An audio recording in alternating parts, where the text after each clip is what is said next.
आज पूरे बिहार में जिस तरह चक्का जाम हुआ है, चुनाव आयोग को भी झुकना होगा, अपने अडिग फैसले से वापस जाना होगा।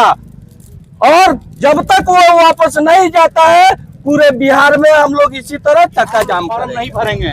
इसी वोटर से या इसी फॉर्म से सरकार बनी है। अगर ये वोटर जाली है ना, सरकार को गिर जाना चाहिए पहले। और ये वोटर गलत है, सरकार को गिरना चाहिए। और चुनाव आयोग तानाशाही में काम कर रहा है, सरकार के दबाव में काम कर रहा है, ये हम नहीं होने देंगे। समझ में नहीं आ रही, इसके पीछे बहुत बड़ा रीजन है। अभी वोटर लिस्ट से नाम कटेगा, उसके बाद से राशन कार्ड से नाम। अब राशन कार्ड बनाने के कौन इश्यू करता है? एसडीओ करता है।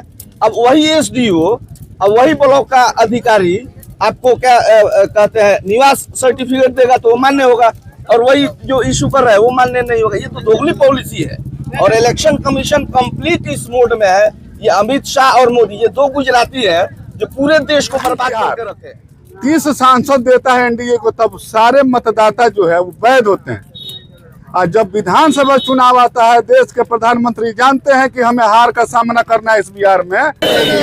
फरमान वापस लो, वापस लो, होश में आओ, होश में आओ, होश में आओ। फरमान वापस लो, वापस लो, वापस लो। गरीबों को बदनाम करना बंद करो, बंद करो, बंद करो। गरीबों से कागज मांगना बंद करो।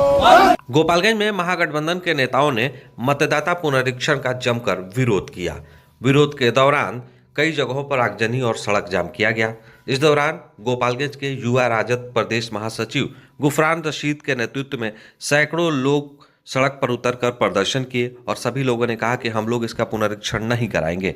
वहीं उन्होंने कहा कि सरकार को तुरंत इस कानून को वापस लेना चाहिए, अन्यथा सरकार का बड़ा विरोध होगा।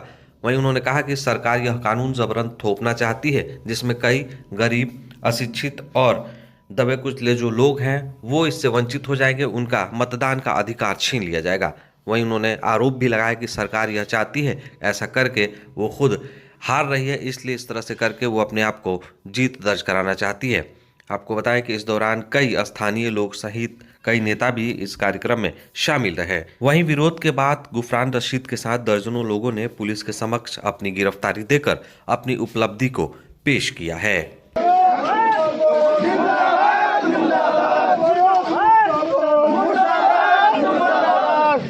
गरीबों को मतदान से वंचित करना बंद करो, मतदान से वंचित करना बंद करो। सर ये है कि हम लोग फॉर्म नहीं भरेंगे। इसी वोटर से या इसी फॉर्म से सरकार बनी है। अगर ये वोटर जाली है ना, सरकार को गिर जाना चाहिए पहले।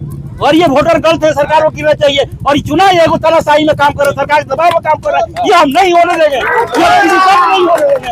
हम रोड पूछ रहे हैं, कोई भी सरकार का कानून को लेकर तैयार है, लेकिन ये हम काम नहीं होने के और फॉर्म नहीं भरेंगे। जो चुनाव आयोग करना है और सरकार को करना है, सरकार कर लो, सरकार के दबाव में चुनाव आयोग काम करे। जब इसी वोटर से समझिए, इसी वोटर से सरकार बनी है, जाली वोटर है, सरकार को गिर जाना चाहिए। उसके बाद भी चुनाव आयोग अपना काम कराए। हम इस बात को मानने को तैयार नहीं है और किसी शर्त पर मानने को तैयार नहीं है। अब ये है और ये कराएंगे सरकार को। इलेक्शन कमीशन जो अपना तानाशाही रवैया थोपा गया है, वो अपना रिटर्न ले। जब तक वो रिटर्न नहीं लेती है, इसी तरह रोड पर हम लोग चक्का जाम करेंगे और बड़े पैमाने पे जाम होगी। कौन कहता है कि सरकार नहीं झुकती, झुकाने वाला चाहिए। आज से 10 दिन पहले मेरा नेता तेजस्वी यादव ने ये मंच से ऐलान किया था कि जिस दिन आरजेडी की गवर्नमेंट बिहार में आएगी, हम युवा आयोग का गठन करेंगे। आज 2 रोज हुआ, आनन फानन में नीतीश कुमार ने युवा आयोग को गठन किया। नीतीश कुमार इतना डरे हुए हैं। आज पूरे बिहार में जिस तरह चक्का जाम हुआ है, चुनाव आयोग को भी झुकना होगा, अपने अडिग फैसले से वापस जाना होगा। और जब तक वो वापस नहीं जाता है, पूरे बिहार में हम लोग इसी तरह चक्का जाम करेंगे। इलेक्शन कमीशन जो दिया है 11 जो उसने दिया था पहले, अभी उसने बहुत सारा रिवैक हो गया जी क्राइटेरिया। वो कह रहा है कि पासबुक नहीं मांगेगा, ठीक है, ड्राइविंग लाइसेंस नहीं मांगेगा, और क्या कहते हैं आपका आधार कार्ड नहीं मांगेगा, पैन कार्ड नहीं मांगेगा।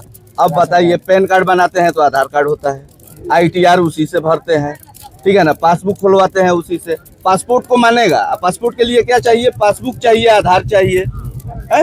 तो पासपोर्ट कैसे लीगल हो गया मुझे ये समझ में नहीं आ रहा है, जबकि यही सर्टिफिकेट हम उसमें दे रहे हैं। लोग कह रहे हैं कि एक तरह के एनआरसी भी हो रहा है, क्या ये हो ही रहा है, लोगों को अभी समझ में नहीं आ रही है। इसके पीछे बहुत बड़ा रीजन है।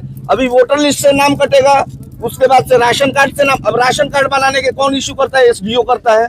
अब वही एसडीओ, अब वही ब्लॉक का अधिकारी आपको क्या कहते हैं, निवास सर्टिफिकेट देगा तो वो मान्य होगा, और वही जो इशू कर रहा है वो मान्य नहीं होगा। ये तो दोगली पॉलिसी है। और इलेक्शन कमीशन कंप्लीट इस मोड में है। ये अमित शाह और मोदी, ये दो गुजराती है जो पूरे देश को बर्बाद करके रखे हैं। का नाम कटेगा, वो ये नहीं है कि अल्पसंख्यकों का नाम कटेगा, पिछड़ों का कटेगा, जो भी कटेगा पिछड़े दलित ही कटेंगे इसमें। और चुनाव आयोग जो है पूरी एनडीए के कहने पे, बीजेपी के कहने पे, जदयू के कहने पे, ये जो तुगलकी फरमान है बिहार के लोगों पर लागू किया है, दूसरे राज्य में लागू नहीं है। यही बिहार 30 सांसद देता है एनडीए को, तब सारे मतदाता जो है वो वैध होते हैं। और जब विधानसभा चुनाव आता है, देश के प्रधानमंत्री जानते हैं कि हमें हार का सामना करना है इस बिहार में, तो वह तुगलकी फरमान चुनाव आयोग के जरिए बिहार के लोगों पर थोपते हैं कि किसी तरह आप ऐसा षड्यंत्र रच दीजिए, ऐसा कानून बना दीजिए जिससे जो गरीब है मतदान से पहले तो वंचित हो जाएं, ताकि बिहार में जो दिल्ली वाली सरकार हम बनाए हैं, गरीबों को उजाड़ रहे हैं, वही सरकार बिहार में काम, यहाँ पे काम करे। जो नहर पे बसे हुए हैं, दलित पिछड़े बसे हुए, उनको उजाड़ दिया जाए, रेलवे के किनारे बसे हैं उनको उजाड़ दिया जाए। आज हमें मतदान से वंचित कर दिया जा रहा है, कल हमें सरकारी जमीनों में रहने से वंचित किया जाएगा, घरों में रहने से वंचित किया जाएगा। हमें ही कहीं ना कहीं यह कह दिया जाएगा कि यही लोग बांग्लादेशी हैं, यही लोग रोहिंग्या हैं। ऐसा ही तुगलकी फरमान जो है यह साजिश है, एक चुनाव आयोग की नहीं है, बीजेपी और जदयू के लोगों की साजिश है। और चुनाव आयोग निष्पक्ष रूप से काम नहीं कर रहा है। यह सरकार का एक जो है सिस्टम हो गया है, जनता का सिस्टम नहीं है, देश का सिस्टम नहीं है, सरकार का सिस्टम है चुनाव आयोग। तो आपने साफ तौर पर महागठबंधन के नेताओं को बिहार बंद पर सुन लिया। उन्होंने साफ कहा है कि यह पुनरीक्षण वापस होना चाहिए। खबर यूट्यूब पर देख रहे हैं तो सब्सक्राइब करिए, फेसबुक पर तो लाइक शेयर कमेंट जरूर करें। लाइक शेयर सब्सक्राइब जरूर करें। धन्यवाद।